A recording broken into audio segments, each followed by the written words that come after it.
Hello, and welcome to a video lesson about how to evaluate the source, the content of a source. We're evaluating, we're weighing, we're judging, we're saying the pros and the cons. That's what we mean by evaluate the content of a source. Because after we read a source, we want to think critically about what we read, about how the quality of it, where it came from. But one of the things we want to think about is what was in it? What was the information contained in it? Okay. So I want to first talk about what I mean by evaluating the content of a source. Okay. So um, so here's a little poster I made to help you think about evaluating the content of a source. So content means the information or material that's contained in the source. Like what is contained, right? Get it, content. Okay. So first we ask ourselves, what are the values? Meaning the pros, the good things. Okay. Questions to ask yourself. What makes the content in this source useful? What's useful about it? What were things like, ooh, I could really use that? What important content did you learn from this? Like, what things did you learn? What did it teach you? What are the strengths of the content of this source, right? Is it detailed? Is it cover the whole person's life? Think about that, right? There's different ways to look at that. Then we look at our limit. These, see, I have my image of a diamond. These are the gems. These are the pros. Now we look at the cons, right? We see a caution cone. These are the limitations. It's a bit limited. What is missing from the content of this source?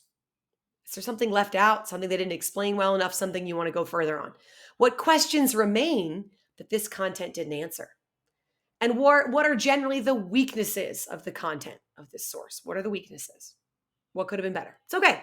Some sources give us some things and others that we want to evaluate that. Okay. So I've read my article about Elizabeth I. I read my article. Okay. Here we go. I read this. I'm going to go back to my Noodle Tools, which I've got in a separate window. I'm going to go back to my project. You may already have it open, but I just want to walk you through it. You want to open your project. You want to find the source that you would like to evaluate. You're done reading it. You'd like to evaluate it now. Okay. So I'm going to click on the three dots and I'm going to click edit. Now I'm going to roll down to the very bottom where it says annotation, right? I'm adding a note to this source. This is where we'd like you to put your values and limitations. Content, content, values. So maybe you want to underline it. I don't know. You don't have to be so fancy, but I like making things look nice.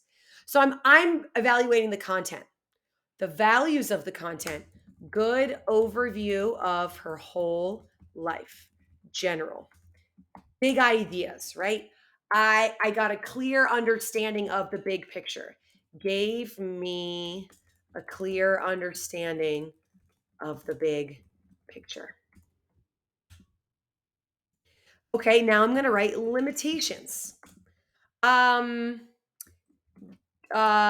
Didn't go into detail for some of her achievements.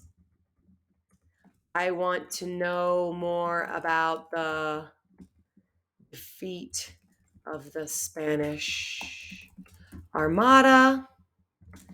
I'm still curious about her speeches, and I want to know more about this whole making a church thing. Whatever. Those are the limitations. Those are the questions that I still have.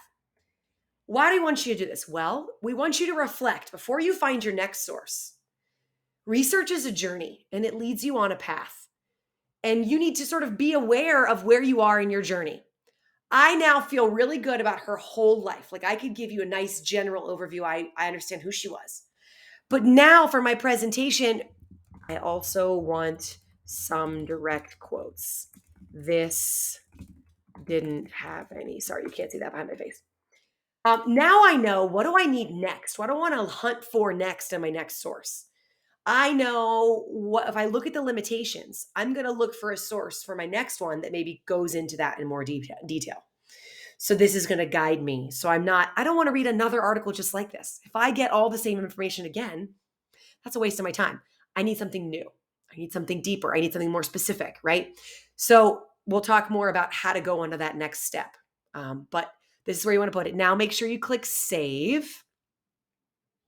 And now notice there's my source at the top. Gary Gibbs, Gary G. Gibbs, GGG, good old GGG, writing his World Book articles. So he wrote an article called Elizabeth I for World Book Student. There's the information. Now underneath it, it says content. And then I see values and limitations. Very helpful. Very helpful. So now, remember, your teacher can see your project. I can see that you're evaluating, judging the pros and cons of a source. Yeah? Cool. Awesome. And we're ready to roll on our next source, specifically, hopefully answering the questions that I noted in my limitations that I need more of.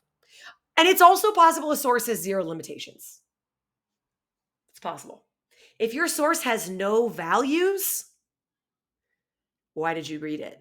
If it didn't give you anything, maybe it wasn't worth having as a source. Just putting that out there. Okay? All right. Thanks, guys. Hope this was helpful. Happy research.